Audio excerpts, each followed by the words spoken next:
Bonjour, donc on va pouvoir commencer, tout le monde est arrivé.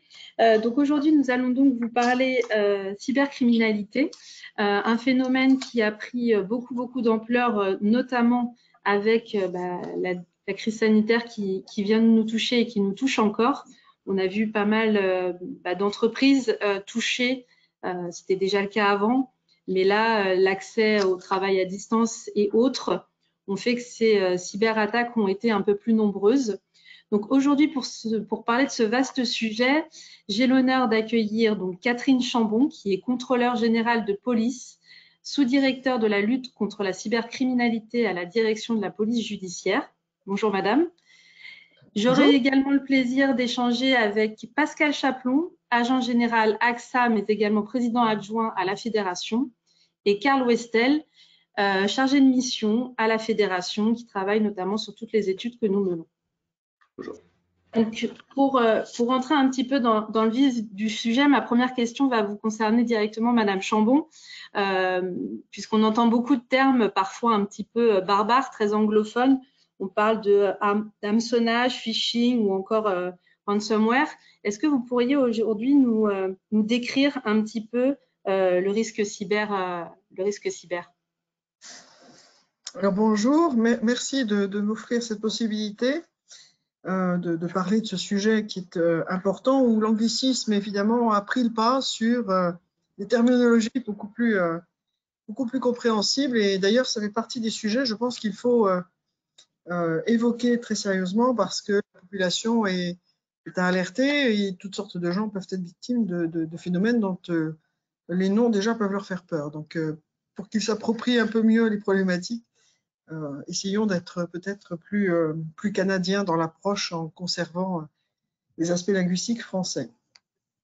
Alors, de manière générale, la cybercriminalité s'exprime par toutes sortes d'outils, de pièges qui sont destinés, ou d'actions qui sont destinées à mettre à mal des systèmes d'information ou des supports informatiques ou des réseaux pour vraisemblablement, dans 99% des cas, avoir un profit financier certain pour ceux qui mettent en œuvre ces outils ou ces actions.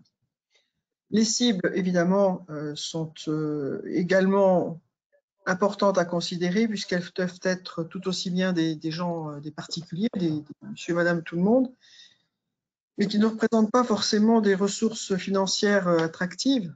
Donc là, ça sera plutôt de l'escroquerie, qui aura pour jeu de fragiliser psychologiquement un individu et d'explorer un petit peu son psyché pour voir où est-ce qu'il lâchera un petit peu d'argent. En revanche, les attaques informatiques qui ont du sens et qui portent toute la difficulté d'appréhension actuellement, ça vise évidemment les entreprises, parce qu'elles ont par nature une surface beaucoup plus étendue de trésorerie et de finances. Donc on a une forme de spécialisation qui peut être basée justement sur cette surface financière.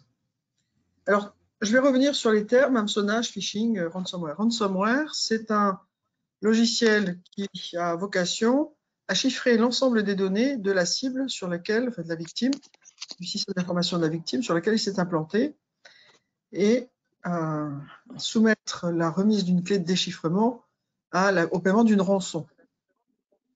Cette rançon, en général, est demandée en monnaie, en cryptoactifs, sur Bitcoin, mais pas que.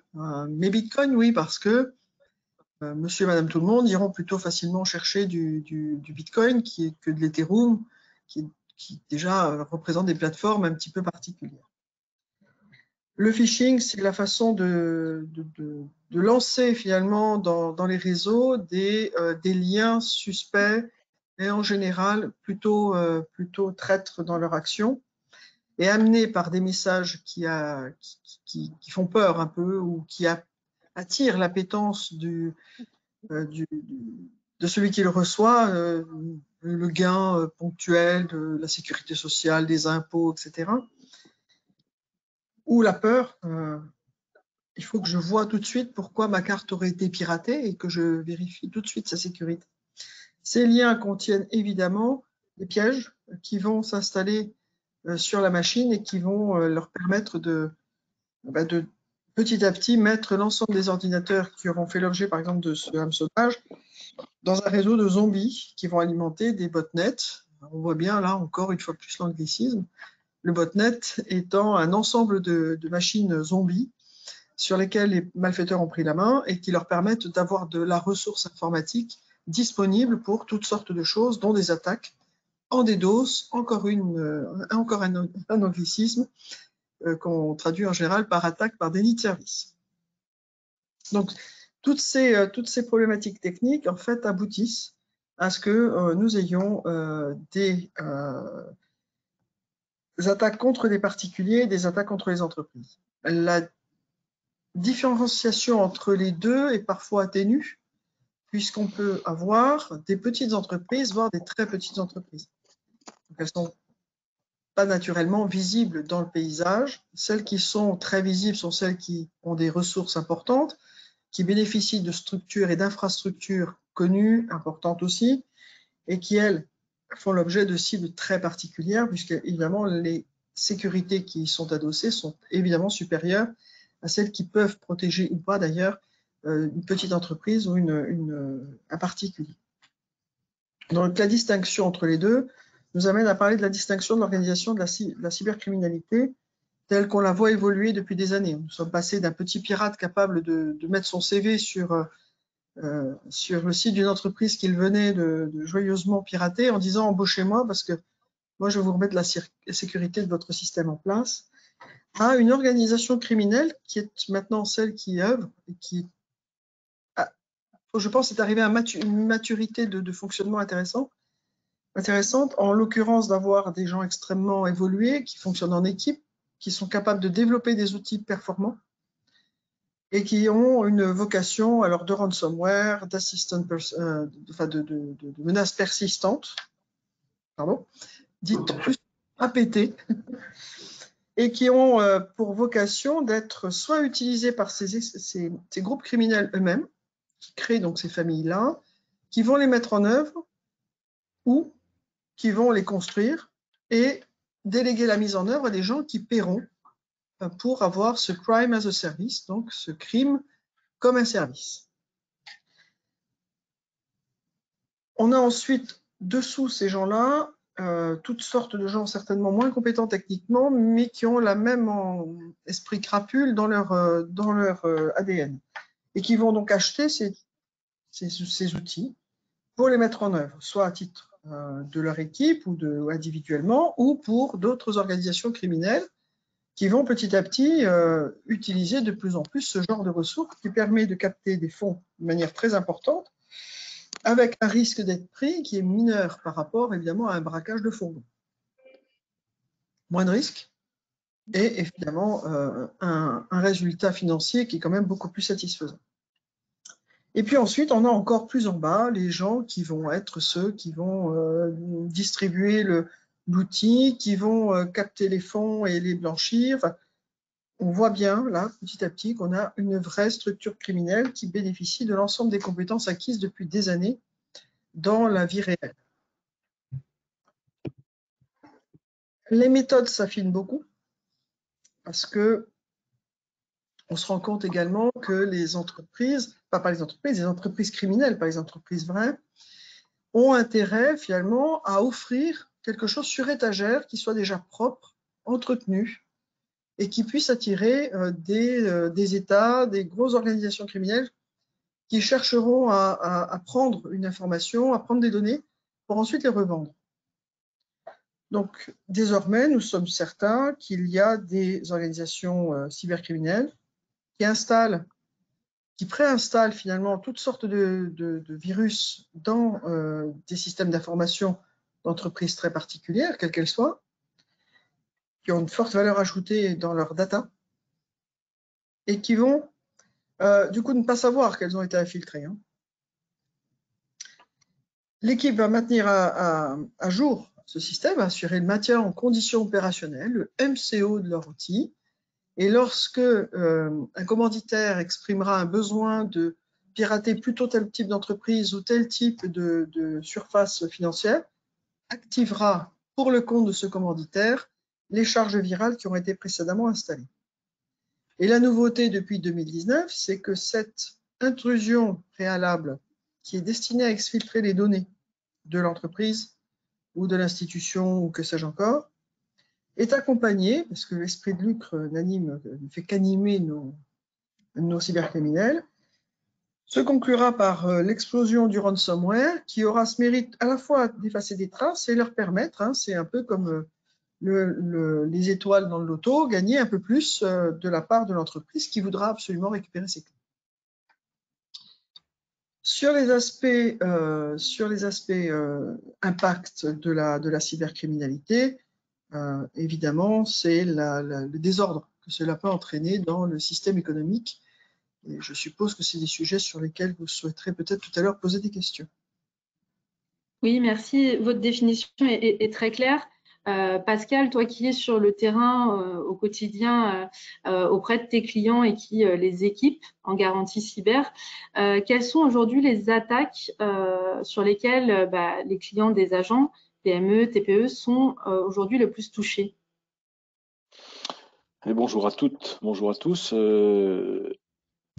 Tu as dit, nos clients, ce sont TPE, PME, c'est-à-dire qu'aujourd'hui, notre cible de clientèle, sans mauvais jeu de mots, ce sont des clients qui sont insuffisamment structurés autour de la protection informatique, autour de la sécurité des données. C'est-à-dire qu'aujourd'hui, une TPE, sa priorité, c'est pas d'organiser la protection de ses données personnelles ou les données de son entreprise. C'est d'être productive, c'est de faire du chiffre d'affaires, c'est de vendre des prestations. Et là, bien souvent, c'est au détriment de toute une organisation de pilotage et de structure d'entreprise qui fait que personne aujourd'hui ne se rend réellement compte de la menace qui pèse sur ces TPE et ces PME. Bien souvent, quand on veut parler de cybersécurité dans une entreprise TPE ou PME, on ne sait même pas trop avec qui parler parce que le chef d'entreprise dit mais qui est-ce qui s'en occupe dans l'entreprise? Ben, c'est toi? Ben non, c'est pas moi. C'est le comptable? Ben non, c'est pas le comptable. Mais alors qui s'occupe du sujet? Où est-ce que sont nos sauvegardes? Ben, nos sauvegardes, je sais pas. Qui est-ce qui les emmène les sauvegardes le soir? On se retrouve face à une situation un peu bizarre de méconnaissance complète de ce sujet. Quand on sait qu'aujourd'hui 20% des TPE sont touchées par une attaque et qu'elles ont subi en moyenne un préjudice à 50 000 euros, ça donne à réfléchir. 13% d'entre elles ont eu un préjudice supérieur à 100 000 euros. Dans une TPE, un préjudice à 100 000 euros aujourd'hui, c'est très compliqué. C'est-à-dire que si vous avez un contrat d'assurance qui permet de couvrir ce risque, on peut imaginer que l'entreprise n'est pas en péril, mais comme disait Madame Chambon, la cyberattaque peut aujourd'hui mettre en grande difficulté une entreprise, voire la faire disparaître. Alors, les attaques les plus fréquentes, elles sont souvent virales dans ces TPE, PME. On a essentiellement de l'hameçonnage. C'est ce moyen le plus simple de mettre un hameçon, pour faire simple, qui va récupérer les données confidentielles de l'entreprise. Et après, ces données confidentielles permettront d'en avoir une utilisation malveillante. On a parfois, alors, je trouve un très beau terme, on a l'espionnage par point d'eau. C'est-à-dire qu'aujourd'hui, l'espionnage par point d'eau, on va mettre un hameçonnage ciblé qui va progressivement récupérer les données confidentielles comptables de l'entreprise et la mettra dans une situation de totale dépendance. Donc aujourd'hui, ce sont deux cas qui sont très fréquents dans les TPE et les PME, mais surtout, je pense qu'on est face à des entreprises qui sont totalement démunies dès lors que l'on parle de sécurité informatique. Alors, on en reparlera peut-être tout à l'heure, mais on a ouvert tout grand une brèche aujourd'hui à la cybercriminalité avec le télétravail, parce que beaucoup de petites entreprises qui aujourd'hui n'étaient absolument pas organisées pour faire du télétravail se sont dépêchées à la hâte d'ouvrir des ports VPN, d'acheter des ordinateurs portables.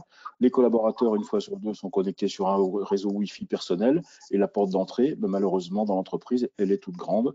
Et là, on a quelques cas. Moi, j'ai un client très récemment qui, par le biais du télétravail, s'est fait aspirer toutes ses données clients, son fichier client, sa facturation, ses données sociales, ses données comptables des 3 dernières années. Voilà. Et tout ça parce qu'il a mis ses collaborateurs en télétravail sans aucune précaution majeure. Oui, on l'a vu d'ailleurs, notamment, ça va parler à pas mal d'agents qui sont aujourd'hui connectés avec nous, mais avec MMA, qui a été touché également. Voilà. Madame Chambon, du coup, par rapport à la crise que nous vivons encore, est-ce qu'aujourd'hui, la menace cybercriminelle est beaucoup plus intense ou avez-vous aujourd'hui des armes, entre guillemets, pour la combattre?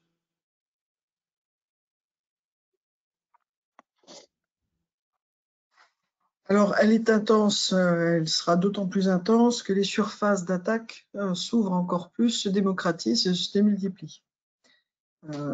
Monsieur Chaplon vient d'évoquer la problématique du télétravail qui a offert une surface quasiment inédite au niveau mondial d'accès à des informations d'entreprises qui n'ont pas nécessairement eu le temps de sécuriser ou de mettre des infrastructures résilientes en cas d'attaque à la disposition de leurs employés dans le cadre du télétravail. Cette surface va augmenter également avec le déploiement de la 5G, avec les objets connectés, les villes intelligentes, les smart cities, qui sont autant d'enjeux technologiques, qui sont des formidables vecteurs de progrès économique, d'intensification de l'activité industrielle, quelle qu'en soit l'origine, mais qui nécessitent une réflexion très forte sur la problématique de la surface d'attaque qu'elle représente désormais. La surface d'attaque qu'elles représenteront et que représentent déjà un certain nombre de postures digitales françaises et mondiales doit nous amener à penser très sérieusement la façon dont la sécurité doit s'organiser pour le déploiement de ce genre d'outils, de la réglementation qui doit répondre à ces impératifs de sécurité, faute de quoi on aura une affaire Mirail multipliée par un potentiel absolument exponentiel. En l'occurrence, je crois que c'est Mirail, c'est un exemple de récupération des flux des caméras de surveillance pour les mobiliser en un point de cible unique pour faire tomber des grosses, très très grosses entreprises. Donc on voit bien que quel que soit le biais par lequel on aborde le sujet, on a une problématique de diffusion du risque digital qui déborde très très largement du secteur économique, mais qui peut se retourner contre lui dangereusement. Actuellement, on sait qu'on a à peu près 91% des entreprises qui ont été victimes d'attaques. Alors ces chiffres-là ne sont pas consolidés du point de vue de la police nationale, bien évidemment, puisque c'est plutôt déclaratif et ça peut émerger tout aussi bien des services en charge de la réparation des préjudices, donc les assureurs, mais aussi des vendeurs de logiciels, des concepteurs de moyens de sécurité. Donc le chiffre est certainement très juste. Il montre juste une accélération du temps. Hein. Je crois qu'il y a 4 ans, nous étions à 60%. Et là, maintenant, 91%, on va bientôt être à 100%. Donc ça montre bien que cette accélération, en fait, ne fait que se développer. Et nous sommes à 8,6 millions d'euros de coûts moyens pour une grande entreprise et à 50 000 euros pour les TPE, PME. Donc on rejoint les chiffres que M. Chaplon vient d'évoquer. Nous sommes un service de police, croire que nous y sommes également, il y a des gyros. On vous a très bien entendu. En ce qui concerne la lutte aujourd'hui contre le cyberrisque, c'est vrai qu'on entend, enfin, on a ce réflexe de dire les compagnies, puisque c'est un risque, et donc les agents généraux. Quel va être leur rôle typiquement, Madame Chambon? Comment vous voyez le rôle des agents dans cette lutte à vos côtés? Pour nous, l'idée, et le concept, c'est de travailler cette matière très particulière en perpétuelle évolution avec ceux qui sont en relation avec l'entreprise, à un titre ou à un autre, qui sont acteurs de la vie de l'entreprise, que ce soit dans la préparation contractuelle, que ce soit dans l'analyse du préjudice ou dans son indemnisation.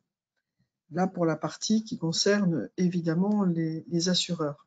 Nous avons la même démarche avec d'autres agrégateurs et acteurs de l'entreprise qui ne sont pas forcément dans l'entreprise, mais qui ont une interférence, une action vis-à-vis de l'entreprise qui les amène à pouvoir développer des contacts avec les responsables pour les amener petit à petit à intégrer dans leur démarche de responsable ou de chef d'entreprise, d'intégrer cette notion de risque pour qu'elle soit clairement identifiées et qu'elles aboutissent à une gestion de plus en plus prospective des investissements à faire et du regard à apporter sur des éléments qui jusqu'alors, à mon avis, relevaient davantage du DSI, qui bien souvent fait ce qu'il peut, mais n'est pas nécessairement celui qui sera le plus entendu. Alors, ça évolue un petit peu, mais c'est pas encore ça, on le voit bien. Et petit à petit, je pense que chacune des grandes filières qui sont en proximité de l'entreprise peut avoir ce rôle d'interface, d'explication, de pédagogie, de sensibilisation, et puis apporté par l'intermédiaire d'un contrat d'assurance, par l'intermédiaire de la préparation de ces contrats, une vision qui est différente du système d'information et de son importance dans le patrimoine immatériel de l'entreprise. Et toi, de ton côté, Pascal, comment tu envisages justement votre rôle à vous, agents? Comment tu l'imagines? Notre rôle, je pense qu'on est là pour déjà apporter un conseil dans notre approche métier. Et très sincèrement, c'est assez facile à faire parce que j'aime bien la notion de patrimoine immatériel, c'est-à-dire qu'aujourd'hui, on est amené à protéger le patrimoine matériel d'un client, c'est-à-dire qu'on va lui vendre un contrat pour lui protéger son matériel, son parc informatique. Et il est anormal qu'on ne lui parle pas des données, c'est-à-dire qu'aujourd'hui, dans la prolongation de notre garantie de bris de machine matériel, dans la garantie de ses ordinateurs, de ses PC portables, de ses serveurs, il est impératif de lui demander ce qu'il a fait ou ce qu'il a mis en place pour protéger ces données. Comment aujourd'hui son entreprise peut être fragilisée par une attaque extérieure, même si à chaque fois on ne vend pas un contrat d'assurance cyber, peu importe. Ce qui est important, c'est qu'on ait sensibilisé le client déjà à la porte ouverte qu'il peut y avoir sur son système informatique. Moi, je vais lui vendre une garantie qui va protéger ses PC, mais je ne pourrai rien faire si lui, de son côté, il n'a pas protégé ses accès et la porte d'entrée de son entreprise. C'est-à-dire qu'aujourd'hui, on a des process qui sont relativement surprenants dans certaines entreprises où tout le monde a le mot de passe de tout le monde. C'est-à-dire qu'aujourd'hui, le mot de passe, c'est le même pour tous les collaborateurs parce que c'est plus facile pour s'en rappeler. Enfin, il y a des choses qui sont complètement aberrantes. Alors, cette notion de sensibilisation, cette notion de prévention, cette notion de préconisation, c'est notre métier aujourd'hui. On le fait au titre de notre métier couramment sur des risques incendies, sur des risques vol, sur des risques de perte d'exploitation. On doit être capable de le faire aussi sur des garanties de protection de données. Et je pense que c'est très facile d'aborder ce sujet avec le client. Dès lors qu'on lui parle de la protection de son patrimoine matériel, il est impératif de lui parler de son patrimoine immatériel, qui sont ces données. C'est-à-dire qu'aux données, c'est juste le cœur, le réacteur nucléaire de son entreprise. Si on pirate ces données, aujourd'hui, l'entreprise, elle va être complètement en panne. Alors, vous pouvez mettre des extincteurs pour éviter que le bâtiment brûle et puis éteindre un incendie, mais si vous ne mettez pas les bons pare-feux aux bons endroits sur la porte d'entrée de votre système informatique, vous n'avez rien réglé parce que vous aurez un système qui sera un préjudice qui sera beaucoup plus important qu'un sinistre incendie et qui sera beaucoup plus compliqué à réparer parce que pour certaines données, elles seront irrécupérables. Alors, bien sûr, après, peut-être qu'on sera amené à payer une rançon pour aller chercher la clé de décryptage de ce qui a paralysé mon entreprise. Mais en attendant, je pense que notre rôle, il est dans le conseil et la prévention et la sensibilisation du client. Aujourd'hui, il y a 11 000 agents généraux sur le terrain qui sont capables de parler à leurs clients en disant « Attention, vous êtes potentiellement exposé à un risque de cybercriminalité ». Si on fait tout ça, je pense que déjà, on aura grandi sur cette culture du risque qui, pour l'instant, est relativement restreinte. Alors après, bien sûr, il y a la gamme, il y a ce qu'on est capable de proposer, est-ce que la compagnie avec laquelle on a un mandat est à même de pouvoir proposer une garantie cyber. Ça, c'est un deuxième temps. Mais dans un premier temps, je pense que la sensibilisation de ce client est hyper importante. Alors, je sais que, parce qu'on l'a beaucoup, les agents, ils sont très sensibles et essaient bien évidemment d'aller convaincre leurs clients entreprises. Et j'ai d'ailleurs une question à ce sujet qui rejoint un peu ce que tu viens de dire, Pascal, c'est quel argument aujourd'hui, comment les convaincre, puisqu'on entend souvent, et là je pense que tu ne vas pas me contredire Pascal, mais c'est les autres qui sont concernés, pas moi. C'est comme le Covid. pareil. Voilà, exactement. C'est comme le Covid. Moi, je ne suis pas concerné parce que je suis beau, jeune, fort, sportif, tout va bien. Sauf que malheureusement, le Covid, il ne choisit pas en fonction du patrimoine génétique de quelqu'un. Et en l'occurrence, le hacker, quand il va faire son piratage de masse, il va traiter l'entreprise dans sa grande quantité. Et aujourd'hui, on se retrouve avec des entreprises qui ont beaucoup d'entreprises aujourd'hui, notamment dans le cas, encore une fois, de cette pandémie, ont développé, contrairement à nos amis allemands, un peu dans la hâte, des sites de vente par Internet. Beaucoup d'entreprises françaises ne sont pas organisées pour le commerce sur le net. Donc elles ont fait un peu à l'arrache, en achetant sur des plateformes web, des sites de commerce qui sont sans aucune sécurité. Donc aujourd'hui, c'est clair qu'à l'heure actuelle, tout ce qu'on va ouvrir comme porte sur le web, sur l'entreprise, malheureusement, on va donner une porte d'entrée à un hacker, alors qui sera plus ou moins malveillant, ou plus ou moins important, ou plus ou moins organisé. Et comme disait Mme Chambon tout à l'heure, on peut acheter un système d'hameçonnage sur un rayon d'étagère en fonction du type d'entreprise que vous voulez pirater. Et là, je crois que malheureusement, il faut qu'on en soit très conscient. L'Allemagne, si on prend l'exemple de l'Allemagne, je crois que 80 et quelques % des entreprises allemandes ont un site de commerce en ligne, compte, c'était 16% ou 18%, je crois, des entreprises françaises qui aujourd'hui ont mis en place, dans l'urgence pour répondre à une préoccupation de chiffre d'affaires, des sites qui ne sont absolument pas protégés. Madame Chambon, est-ce que vous voulez rajouter quelque chose par rapport à ça, aux arguments que les agents pourraient avoir auprès de leurs clients? Les agents, de manière générale, bénéficient des ressources qui sont mises à disposition de tout le monde par l'État. Les préconisations de l'ANSSI, qui sont essentielles à intégrer, ça peut être parfaitement dans une démarche de conseil, expliquer, montrer aux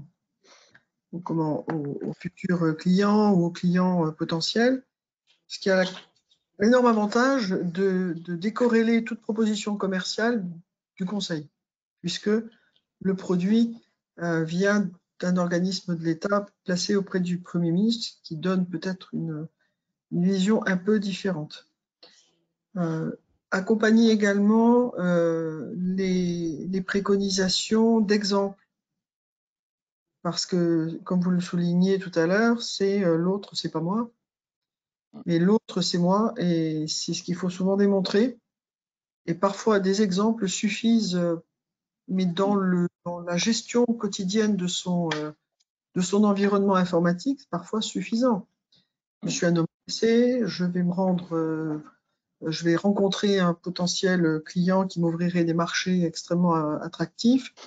Je prends le train, je travaille vite ma présentation parce que je ne veux pas être pris de court sur les chiffres qui concernent ma trésorerie, l'évolution de mon chiffre d'affaires. Donc, je travaille dans le train, mais je travaille bien dans le train, hyper concentré, donc je laisse tout le monde regarder ce que je fais. Ne serait-ce que ça. Ce sont des choses simples. Pourquoi moi? Parce que moi, j'ai un capital aussi. J'ai un capital, j'ai des données. Qu'est-ce qui a de la valeur maintenant? Ce n'est pas le beau tuyau qui permet d'amener l'Internet. C'est ce qui en ressortirait si on me le prenait. Valeur ajoutée maintenant d'une entreprise, c'est absolument pas son système d'information matériel. C'est ce qu'il y a dedans. Ce qui reprend tout à fait les propos de Monsieur Chaplot. Alors, donc, on l'a vu, les compagnies d'assurance ne sont pas restées insensibles à cela et ont été très actives, puisque pas mal d'entre elles ont sorti des produits dédiés, soit en inclusion, soit vraiment des contrats cyber. Nous, on voulait poser une petite question à nos participants aujourd'hui, savoir si leur compagnie aujourd'hui les avait dotés d'une offre cyber. Donc, vous allez voir la petite question apparaître sur votre écran. Est-ce que donc dans votre compagnie, vous savez, peut-être pas encore, si vous avez une offre cyber? On vous laisse répondre.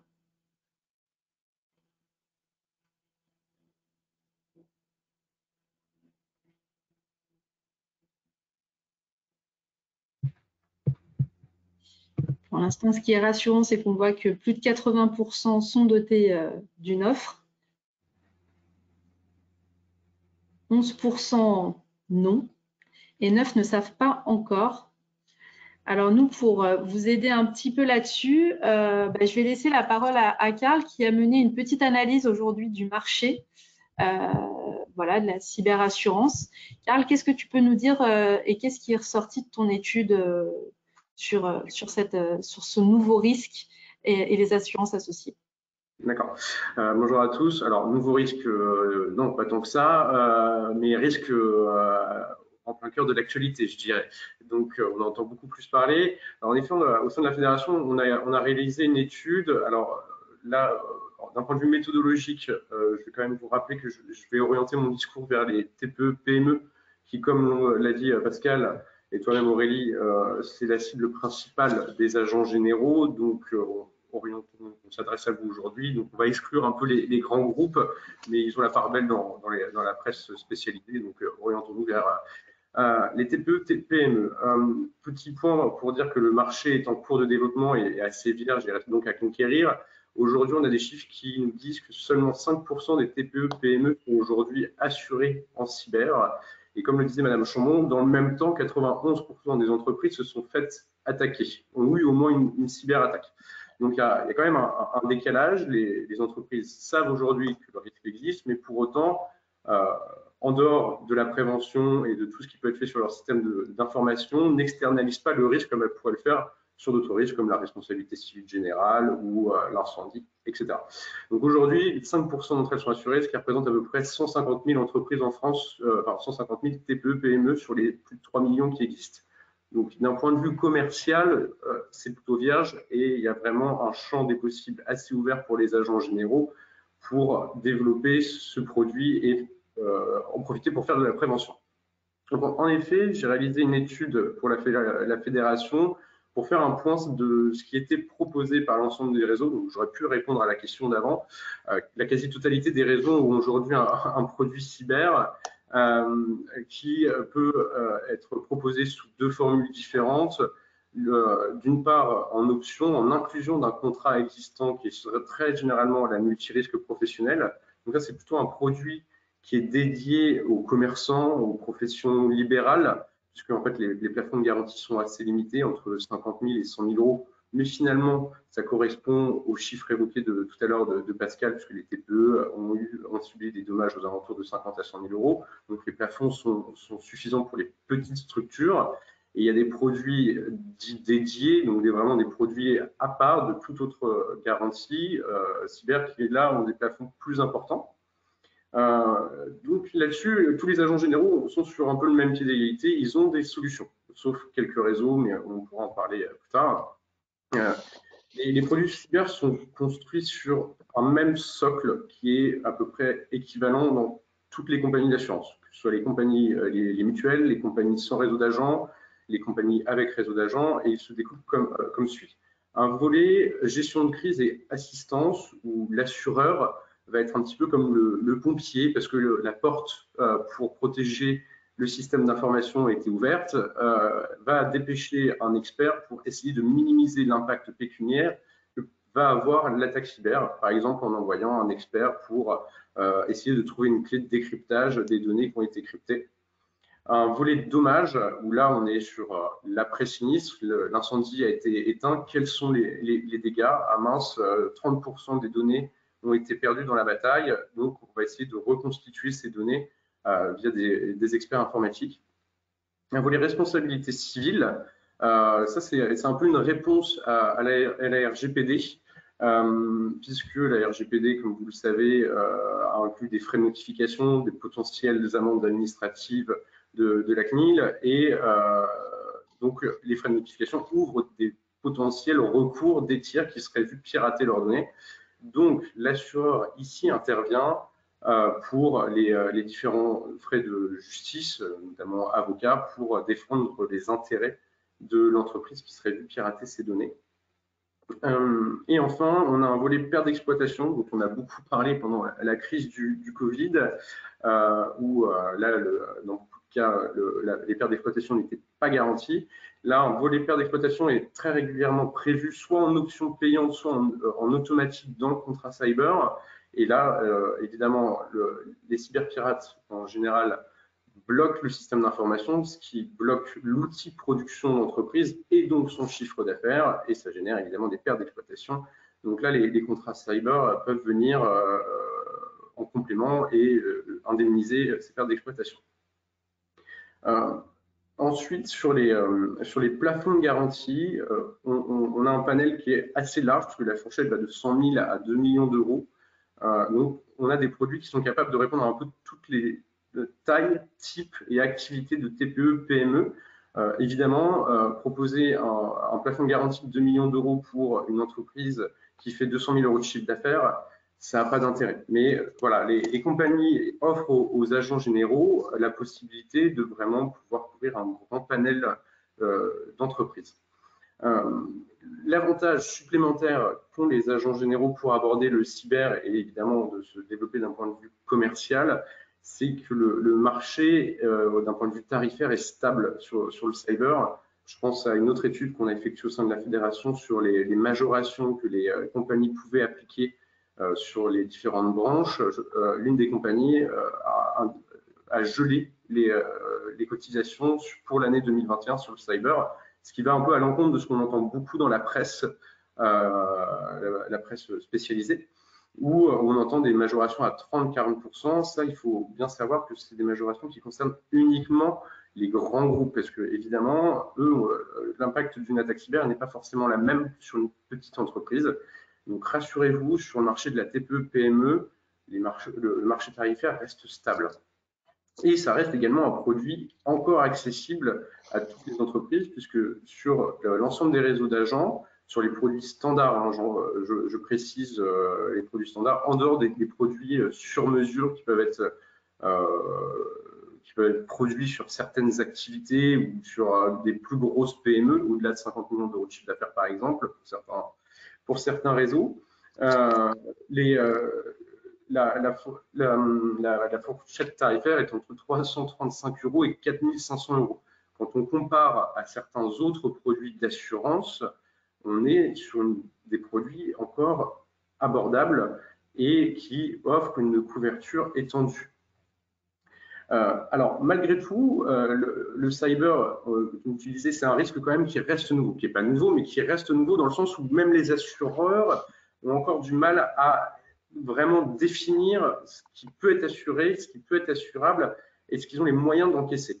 Alors aujourd'hui, il y a un débat, donc ça c'est de la prévention que vous devez faire aussi vis-à-vis de vos clients quand vous vendez le produit pour qu'on évite de se retrouver dans des situations comme la Covid-19 sur les pertes d'exploitation, ce qui est garanti ou ce qui ne l'est pas. Aujourd'hui, il y a un débat qui est plus ou moins tranché par les différentes compagnies que vous représentez, c'est sur les demandes de rançon et le paiement des amendes administratives. Et c'est un débat qui n'est pas limité à vos compagnies, mais à l'ensemble du marché en France et même en Europe. Puisque il y a un flou juridique qui existe sur est-ce qu'on a le droit de payer un pirate qui vous demanderait une rançon. Parce que moralement, le pirate, s'il représente, mais ça c'est encore une fois très difficile à identifier, s'il représente un État terroriste, un État voyou, est-ce que c'est un acte de terrorisme? Est-ce que c'est un acte de guerre? Donc, est-ce qu'on peut financer le terrorisme ou la guerre? Voilà, ça fait partie d'un des flous. Donc, attention, faites bien attention à ce que vous vendez. Il y a certaines compagnies qui garantissent, d'autres pas. Donc, voilà. Et je voulais juste faire un dernier point sur l'importance de proposer à vos clients une assurance cyber. Aujourd'hui, il y a une étude qui a été menée par un assureur sans réseau d'agents, donc Discops, qui a fait une étude pour les 80% des TPE-PME qui se voient dérober leurs données dans les 12 mois disparaissent. Donc, si on peut faire une analyse rapide, le risque cyber est le risque assurable le plus dangereux pour la pérennité de l'activité de vos clients. C'est plus dangereux qu'un incendie. Aujourd'hui, la question que doivent se poser vos clients, c'est quand est-ce que ça va m'arriver?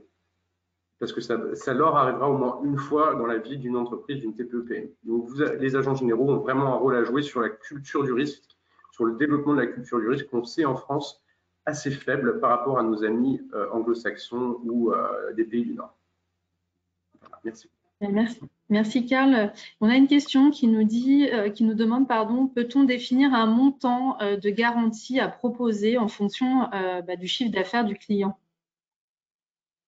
Aujourd'hui, c'est compliqué, je pense, de donner ça. J'ai un début de réponse. Je pense que Pascal pourra compléter. Le chiffre d'affaires, c'est bien, mais ça ne dit pas tout. Sur quelle est l'activité, quel est l'environnement économique. Parce que entre une entreprise qui a 500 clients et une entreprise qui en a 5000, le risque n'est pas le même. Et pour autant, une entreprise qui a 500 clients peut faire plus de chiffre d'affaires. C'est assez rare, mais ça peut arriver. Donc, le chiffre d'affaires n'est pas le seul indicateur. Il y a l'activité et vraiment l'environnement économique de l'entreprise.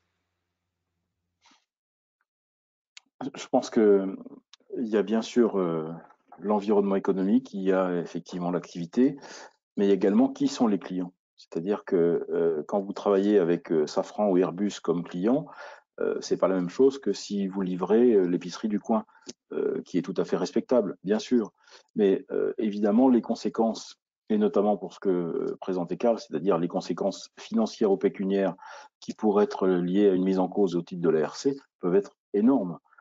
Si aujourd'hui vous détenez des documents confidentiels qui sont le plan du futur moteur du prochain avion Rafale et que vous faites piquer ces documents, forcément les conséquences ne seront pas les mêmes. Donc je crois qu'il faut faire très attention et dans le chiffrage du montant de la garantie, il faut impérativement que le client partage avec vous ses clients.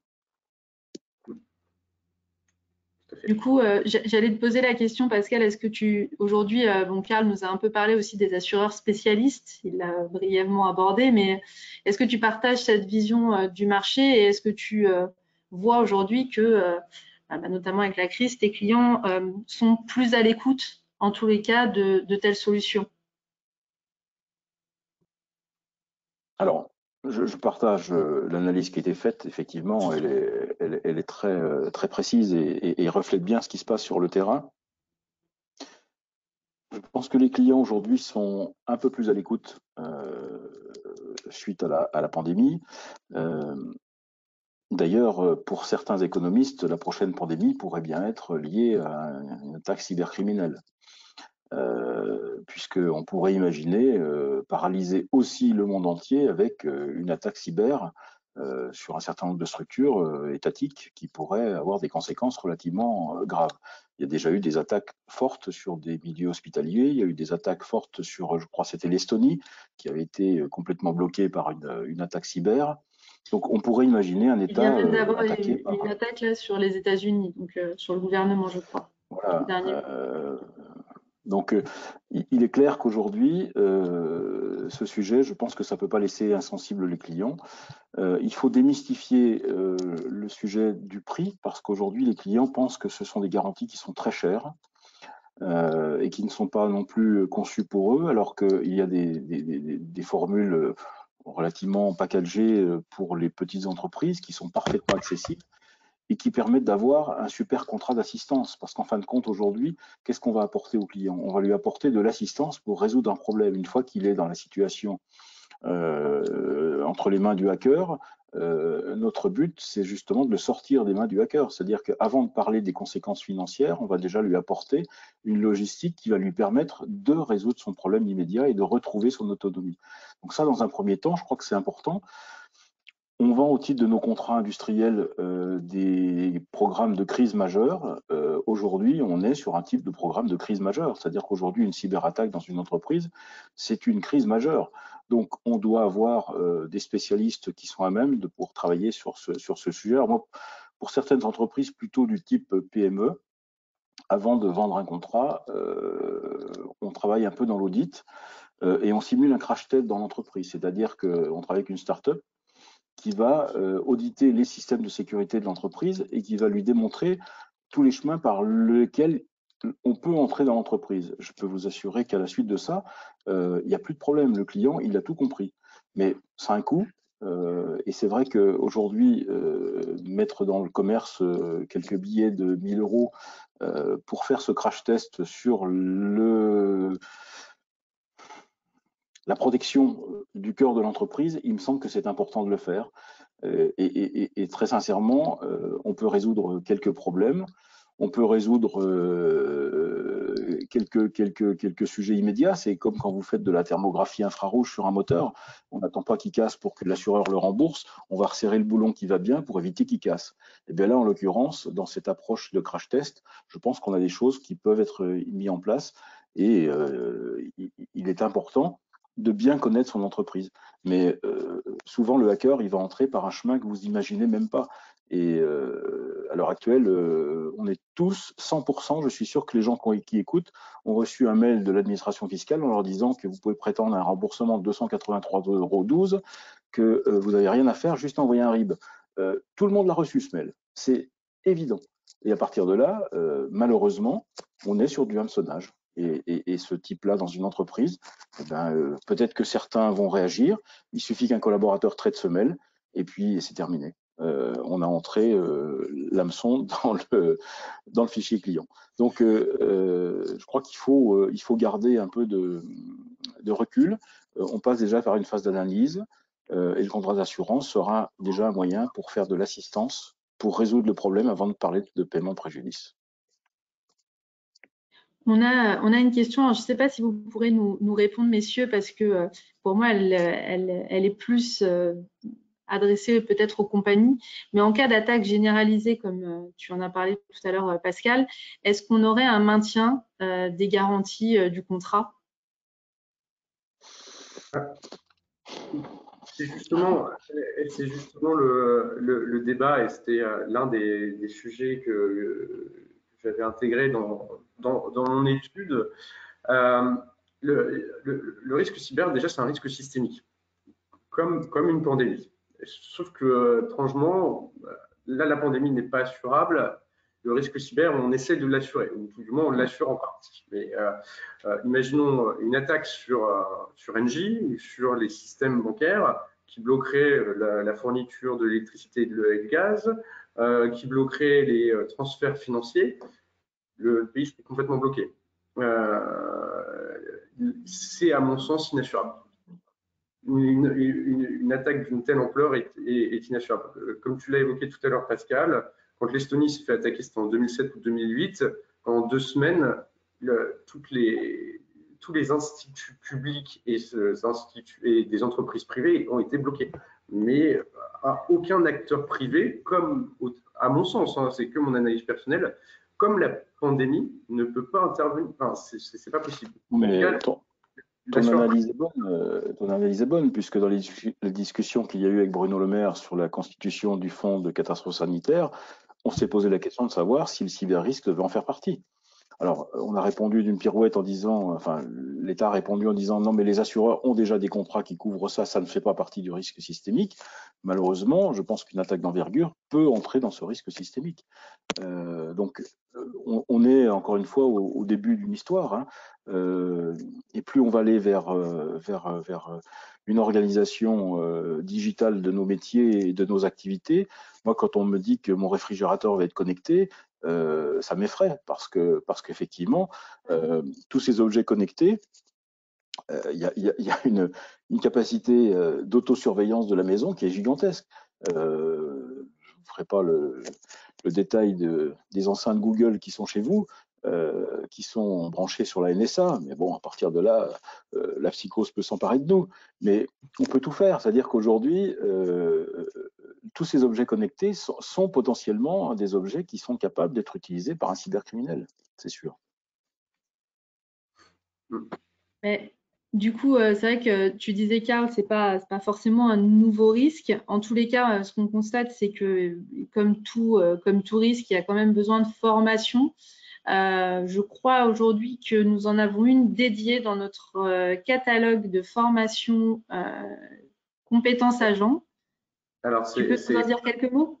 C'est l'instant teasing. En effet, le risque cyber, alors, c'est pas un risque nouveau, mais ça l'est, enfin, c'est très exposé. Mais c'est un risque que beaucoup de gens, et on peut le voir auprès des entreprises, c'est un risque qu'on a encore quand même du mal à percevoir, à bien encadrer, à bien comprendre. Et je pense que vous savez, vous, en tant qu'agents généraux, on ne sait pas vendre ce qu'on ne connaît pas bien. Donc, fatalement, si on ne connaît pas bien le risque cyber, qu'on n'est pas capable de prévenir de son importance, de s'en prémunir au sein d'une entreprise, on va avoir du mal à vendre le produit qui va répondre aux impacts que pourrait avoir une attaque cyber sur l'entreprise assurée. Donc, il y a en effet une formation qui est un peu partout en France et en Navarre par des intervenants de qualité. Je pense notamment à Olivier Gouin qui a permis en partie ce webinaire avec Madame Chambon, et Paul-Éric Dupont et bien d'autres qui sont extrêmement calés sur le sujet et qui pourront vous en apprendre énormément et avoir un discours adapté devant vos clients ou vos prospects et de bien les prévenir de l'importance de tout tenter, de se former et se prémunir à des attaques cyber, parce que l'attaque cyber, elle est avant tout en général possible grâce à l'homme. Donc il y a des premières mesures qu'on peut vous enseigner dans les formations. Merci Karl. Eh bien, je vais laisser je vous ai posé les questions un petit peu en direct. On va laisser un petit temps de questions. J'en vois une qui apparaît. Est-ce que à terme, il serait envisageable que les compagnies intègrent la cyberassurance dans la garantie RC, dans les garanties RC des entreprises? Non, je ne pense pas. Aujourd'hui, les packs cyber sont plutôt inclus dans les contrats de dommages. C'est-à-dire qu'aujourd'hui, on a des multirisques professionnels qui intègrent une première ligne de garantie cyber.